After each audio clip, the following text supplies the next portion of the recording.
A little bit of electrical archaeology. Currently working in a building that was built in the 1960s. As you can see, the original light fittings were all fluorescent lights, all removed in the mid-90s when the building had a light refurb.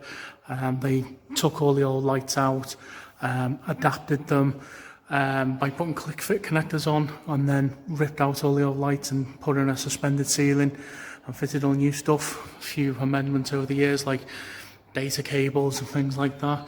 There's 6 floors to this building. Every single floor is like this.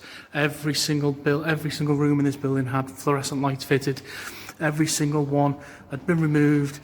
As you can see the old suspended ceiling points, fixing points. Then you can see where the old fluorescent lights used to be. And you know, you always wonder sometimes doing jobs like this, oh, I wonder what they had fitted.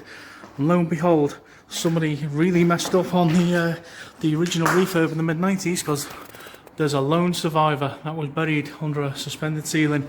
And you can see the old lights were adapted with click fit connectors and metal trunking.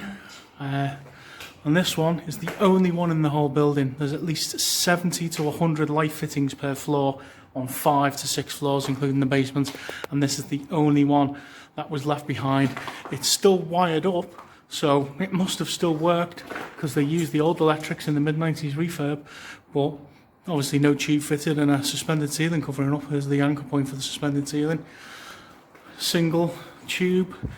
Looks like it's got a nice grey outer. Would have had a polycarbonate cover. You can just about, if I zoom in, just about make up the clips on its Fawn SRS ballast for a 45, actually what is that, 65 watt tube. Looks like a 5-footer. There's a capacitor in there, no choke, just a ballast and a capacitor. Can't see a starter, so must have been a forced start, but interesting, very interesting.